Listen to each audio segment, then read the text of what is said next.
आज आपण मकर संक्रांती स्पेशल मस्त गुबगुबीत टम्म फुगलेली पुरणपोळीची रेसिपी बघणार आहोत। ही पुरणपोळी अगदी पातळ आणि अगदी तोंडात टाकताच विरघळणारी अशी मस्त लुसलुशीत पुरणपोळी तयार होते। नमस्कार, मनीषा टेस्टी रेसिपीमध्ये तुमचे सर्वांचे मनापासून खूप खूप स्वागत। अगदी पहिल्यांदा जरी तुम्ही ही रेसिपी करत असाल तरी सुद्धा तुम्ही अगदी परफेक्ट पुरणपोळी बनवू शकाल। त्यासाठी आपण कोणतेही पुरण यंत्र किंवा मिक्सरचा अजिबात वापर करणार नाही आहोत। अगदी पारंपरिक पद्धतीने पुरण कसं तयार करायचं आणि लाटताना ते फाटू नये म्हणून कोणती काळजी घ्यायची, असे बऱ्याच गोष्टींसाठी मी भरपूर टिप्ससह रेसिपी तुमच्या सोबत शेअर केलेली आहे। तेव्हा ह्या मकर संक्रांतीला तुम्ही माझ्या पद्धतीने एक वेळा ही पुरणपोळी नक्की बनवून पहा। अगदी सोप्या पद्धतीने मी इथं ही रेसिपी तुमच्या सोबत शेअर केलेली आहे।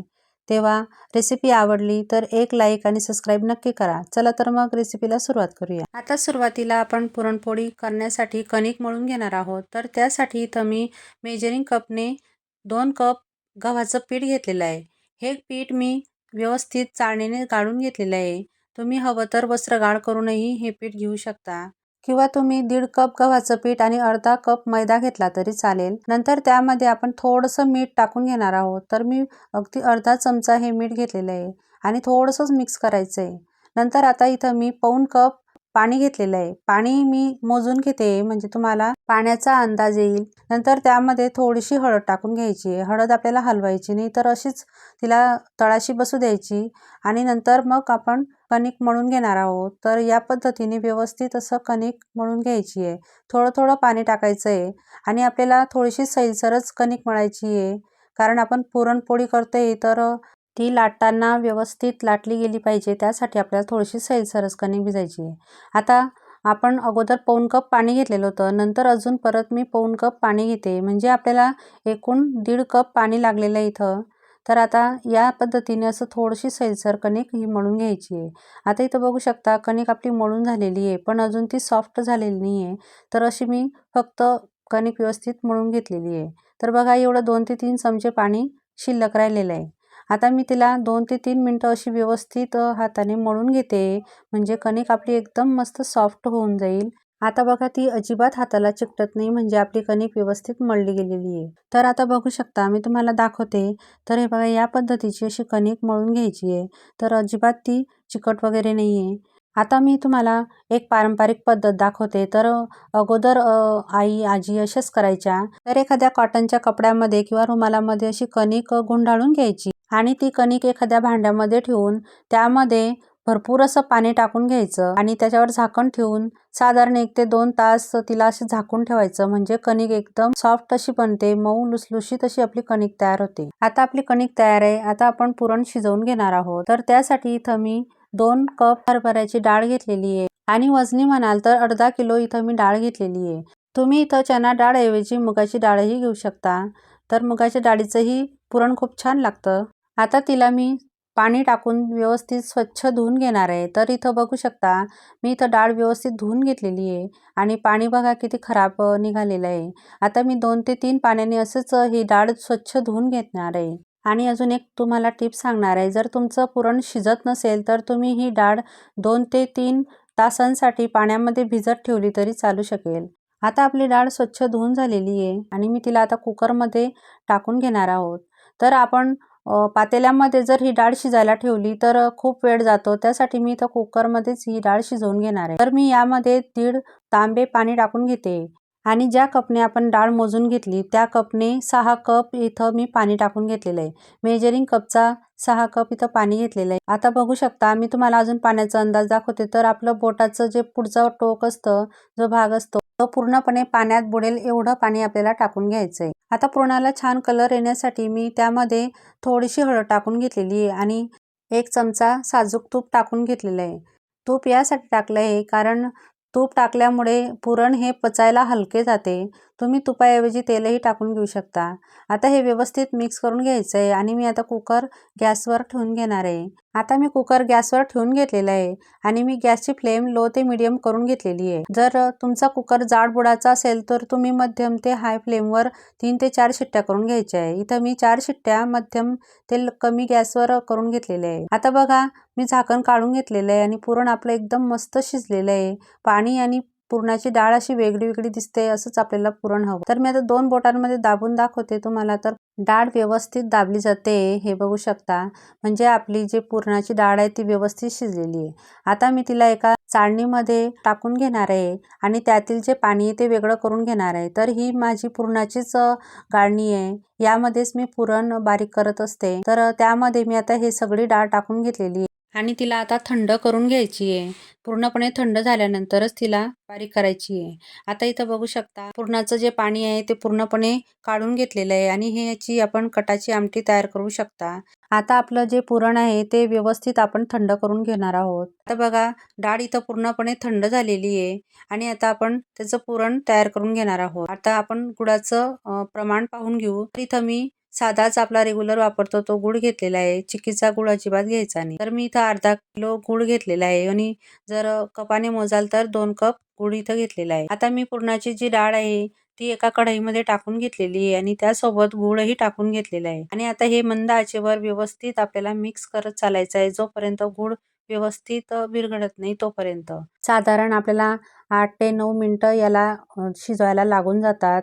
तर तुम्हाला जर जास्तच घाई असेल तर काय करायचं, पुरण अगोदर मॅशरने व्यवस्थित मॅश करून घ्यायचं आहे आणि नंतर त्याच्यामध्ये गूळ टाकून ते शिजवून घ्यायचं आहे. आता बघू शकता 4 ते 5 मिनिटानंतर थोडंसं आपलं हे पुरण आहे ते घट्टसर झालेलं आहे आणि त्यामध्ये मी वेलची पावडर टाकून घेतलेली. तुम्ही यामध्ये जायफळ आणि सुंठ पावडरही टाकून घेऊ शकता, पण मी फक्त वेलची पावडर टाकून घेतलेली आहे आणि तिलाही व्यवस्थित आता मिक्स करून घेते. तर बघू शकता आता 7 ते 8 मिनिटं झालेली आहे आणि पुरण व्यवस्थित असं घट्टसर होत चाललेलं आहे. आणि इथे एक टीप लक्षात ठेवायची की मंद आचेवरती हे सतत असं परतत राहायचं आहे पुरण.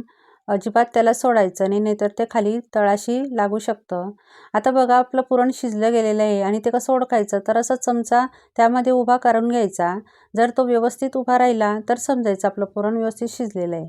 आता मी गॅसची फ्लेम बंद करून घेतलेली आहे आणि एक वेळा परत असं थोडंसं परतून घेते. आता त्याला थोडंसं थंड करून घ्यायचं आहे आणि नंतर मग आपण त्याला चाळणीमधनं बारीक करून घेणार आहोत. तर ही पुरणाचीच गाळणी आहे माझी. तुमच्याकडे जर अशी पुरणाची गाळणी नसेल तर अशी आपण जे तळणीची जे गाळणी असते त्याच्यानेही तुम्ही पुरण गाळू शकता किंवा मग मॅशरने व्यवस्थित हे मॅश करून घेऊ शकता. त्याच्यानेही खूप सॉफ्ट असं पुरण तयार होतं. तर आता बघा मी थोडंसं पुरण टाकून घेतलेलं आहे आणि सहज चमच्याने व्यवस्थित त्याला वरतून दाब देते. जर तुम्हाला असं चमच्याने नसेल जमत तर एखादा ग्लास घ्यायचा किंवा घरातील कोणतीही वाटी घ्यायची आणि तिला असं वरतून दाब देत पुरण असं व्यवस्थित आपलं चाळणीमधनं गाळून घ्यायचं आहे. तर हे बघा लगेचच पुरण आपलं हे व्यवस्थित गाळलं जातं आहे चाळणीमधनं. तर आता मी तुम्हाला दाखवते. तर बघू शकता चाळणीच्या मागच्या साईडला किती असं मऊ लुसलुशीत अगदी कापसासारखं आपलं पुरण तयार झालेलं आहे. तर या पद्धतीनेच हे पुरण तयार करून घ्यायचं आहे. आता गाळणीला जे पुरण लागलेलं आहे तर ते मी चमच्याने असं व्यवस्थित काढून घेते. तर असं प्रत्येक वेळेस असं थोडं थोडं काढत जायचं म्हणजे पुरण व्यवस्थित तयार होतं. तर अजून मी थोडंसं टाकून घेतलेलं होतं आणि ते ग्लासने असं व्यवस्थित दाब देऊन ते पुरण आहे ते गाळून घेतलेलं आहे. आता याच पद्धतीने मी सगळं पुरण गाळून घेतलेलं आहे. तर बघा किती मऊ लुसलुशीत आपलं असं कापसासारखं पुरण तयार झालेलं आहे. अगदी पेढ्यासारखं आपलं पुरण आहे. तर मी तुम्हाला एक गोळा दाखवते. तर हाताने दाबून बघते तर एकदम मऊ लुसलुशीत असा लागतोय हाताला. तर बघू शकता या पद्धतीचं असं पुरण हे तयार होतं आणि काही वेळ लागत नाही. अगदी 10 मिनिटात हे पुरण तयार होतं. तर आता आपण कणिक बघून घेणार आहोत. आता कणिकला सुद्धा 1 ते 1.5 तास पूर्ण झालेला आहे आणि कणिकही बघा किती सॉफ्ट अशी झालेली आहे. आता मी तुम्हाला खोलून दाखवते. तर बघा अजिबात ती रुमाला चिकटलेली नाही आहे. एकदम मस्त अशी सॉफ्ट अशी तयार झालेली आहे. तर बघू शकता तुम्ही मी हाताने दाबते तर किती सहज अशी लगेच दाबली जाते. एकदम लवचिक अशी आपली कणिक तयार झालेली आहे. आता मी तिला व्यवस्थित एक वेळा अजून परत मळून घेणार आहे आणि तिला थोडंसं आता वरतून तेल लावून घेणार आहे. तुम्ही थोडं जास्तही तेल टाकून घेऊ शकता, पण मी अगदी थोडंसंच तेल टाकून हे व्यवस्थित कणिक असं मळून घेणार आहे. तर बघा कणिकला असं थोडंसं मुठीने दाबून दाबून व्यवस्थित तिला मळून घ्यायची आहे. अगदी लोण्यासारखी करून घ्यायची तिला. त्यामुळे आपली पुरणपोळी एकदम मऊ लुसलुशीत लोण्यासारखी तयार होते. तर आता कणिक मळून झालेली आहे आणि आता मी तुम्हाला पुरणाचा गोळा दाखवते किती घ्यायचा. तर मी इथं मध्यममध्येच ह्या पुऱ्या करून घेणार आहे. जास्त मोठ्याही नाही आणि जास्त छोट्याही नाही. त्यानुसार मी हा गोळा घेते. तर बघा एवढ्या साईजचा मी हा गोळा घेतलेला आहे. त्यापेक्षा थोडा कमी साईजचा आपल्याला कणकेचा गोळा घ्यायचा आहे. इथं बघू शकता एवढा मी कणकेचा गोळा घेतलेला आहे. तुम्हाला जर छोट्या छोट्या पुऱ्या करायच्या असतील तर तुम्ही अगदी छोटे छोटे गोळे घेऊ शकता. तर आता मी त्याला पिठामध्ये टाकून घेते. नंतर असं गोल गोल फिरवत त्याची आपल्याला वाटी तयार करून घ्यायची आणि त्यामध्ये आता आपण गोळा टाकून घेणार आहोत. तर असा पुरणाचा गोळा टाकून घ्यायचा आहे आणि व्यवस्थित त्याला असं मुठीमध्ये धरून जे कणकेचा गोळा आहे तो असा वर उचलत जायचा. या पद्धतीने तुम्ही व्हिडिओमध्ये बघू शकता. आणि असं मोदक आपण ज्या पद्धतीने घडतो किंवा तयार करतो त्या पद्धतीने असं त्याला वर टोक आणायचं आहे आणि त्याला अलगद असं दुमडून घ्यायचं आहे. जर जास्तीचा भाग असेल टोकाचा तर काढून घ्यायचा, नाहीतर असं दुमडून घ्यायचा. तर बघा इथं पुरणपोळीसाठीचा जो गोळा आहे तो तयार झालेला आहे. तर हा उंडा आपण आता पिठामध्ये टाकून घेणार आहोत.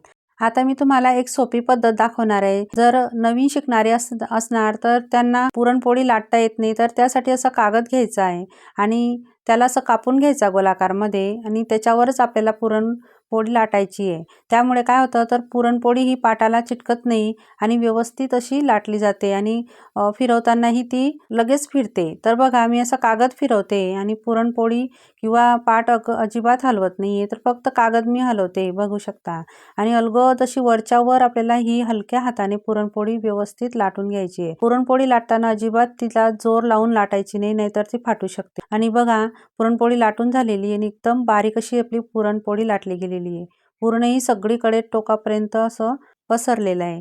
आता बघू शकता आपली पुरणपोळी व्यवस्थित लाटली गेलेली आहे आणि मी तिला आता तव्यावर टाकून घेणार आहे. तर एका बाजूला मी तवा गरम करायला ठेवून घेतलेला आहे. तवा व्यवस्थित गरम झाल्यानंतरच त्यावर पुरणपोळी टाकून घ्यायची आहे आणि पुरणपोळी टाकल्यानंतर गॅसची फ्लेम कमी करून घ्यायची. आता बघू शकता पुरणपोळी आपली किती छान मस्त अशी टम्म फुगते. मी वरतून थोडंसं तूप टाकून घेतलेलं आहे. पुरणपोळी म्हटलं तर तूप हे टाकूनच घ्यायचं. खूप छान टेस्ट लागते पुरणपोळीची. आता बघा किती छान टम्म फुगलेली आहे आणि मी दोन्ही बाजूने असं व्यवस्थित अलटून-पलटून पुरणपोळी शेकून घेते. कलरही किती छान आलेला आहे पुरणपोळीला. तर बघू शकता किती टम्म मस्त अशी फुगलेली आहे आणि मस्त लुसलुशीत झालेली आहे. अजिबात ती कडक वगैरे होत नाही. तर बघा आपली पुरणपोळी एकदम नरम आहे म्हणून मी फक्त एकच वेळा पलटून घेतलेली होती आणि अशी टोपलीमध्ये किंवा जाळीवर काढून घ्यायची आहे. आता ज्यांना पुरणपोळी जमत नाही त्यांना मी ही पद्धत सांगितली. पण मला पुरणपोळी ही करायची सवय आहे, त्यामुळे मी कागद न ठेवताच आता पुरणपोळी तुम्हाला लाटून दाखवणार आहे. तर बघा मी या पद्धतीने हा गोळा भरून घेतलेला आहे आणि त्याला थोडंसं पीठ लावून व्यवस्थित हाताने असं दाबून घेते आणि असं भराभर थोडे हलक्या हाताने ही पुरणपोळी व्यवस्थित लाटून घेते. तर अजिबात ती पाटाला चिटकत नाही आहे. एकदम व्यवस्थित अशी पुरणपोळी लाटली जाते आणि बघू शकता एकदम गरगर व्यवस्थित फिरते. मी थोडीशी उलटपलट करूनही ही पुरणपोळी व्यवस्थित गोलाकारमध्ये लाटून घेतलेली आहे. आता आपली पुरणपोळी तयार झालेली आहे आणि मी तिला आता तव्यावर शेकून घेणार आहे. अगोदर मी तवा थोडासा गरम करून घेतलेला होता. नंतर पोळी टाकल्यानंतर मी गॅसची फ्लेम कमी करून घेतलेली होती. नंतर बघू शकता आता त्यावर थोडं थोडं तूप टाकून आपली पुरणपोळी एकदम मस्त अशी टम्म फुगलेली आहे.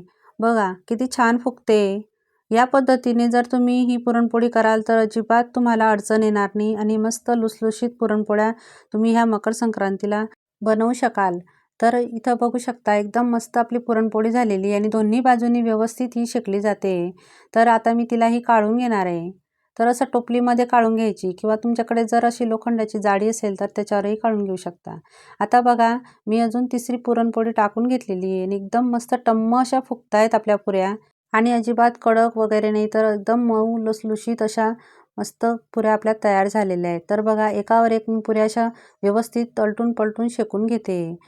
तर इथं बघू शकता आपल्या सगळ्या पुऱ्या मस्त फुगलेल्या आहेत आणि आता मी तुम्हाला एक पुरी दाखवते. तर इथं बघा मी टोपलीमध्येच एक पुरी काढून घेतलेली आहे. हाताने अशी दाबून बघितली तर एकदम मऊ कापसासारखी आपली पुरी तयार झालेली आहे आणि आतमध्ये पण बघू शकता काठापर्यंत हे पुरण मस्त भरलेलं आहे आणि पातळ अशी आपली पुरी आहे. अगदी कागदासारखी आपली पुरी तयार झालेली आहे. आता मी पुऱ्यांना एका प्लेटमध्ये सर्व करून घेतलेलं आहे. तर तुम्ही तर बघू शकता किती छान दिसत आहेत आपल्या पुऱ्या आणि त्यासोबत मी गावरानी तूप ठेवून घेतलेलं आहे, नंतर दूधही ठेवून घेतलेलं आहे. तुम्ही खीरसोबत ह्या पुऱ्या खाल्ल्या तर खूप छान लागतात. आता बघा मी तुम्हाला दाबून दाखवते एक पुरी. तर एकदम मस्त अशी मऊ लुसलुशीत अशी आपली पुरी तयार झालेली आणि आतमध्ये जे पुरण आहे तेही काठापर्यंत आहे. तर आता मी तुम्हाला एक पुरी तोडून दाखवते. तर बघा एकदम पटकन तुटते, अजिबात कडक किंवा चिवट वगैरे नाही आहे. तर एकदम मऊ कापसासारखी लुसलुशीत अशी आपली पुरी तयार झालेली आहे. तर तुम्हीसुद्धा माझ्या पद्धतीने एक वेळा ही पुरणपोळी नक्की ट्राय करून बघा. आणि तुम्हाला जर माझी ही रेसिपी आवडली असेल तर प्लीज माझ्या चॅनलला लाईक करा, शेअर करा आणि सबस्क्राईब देखील करा. चला तर मग पुन्हा भेटूया अशाच एक नवीन रेसिपीसोबत. तोपर्यंत मस्त खा आणि स्वस्त राहा.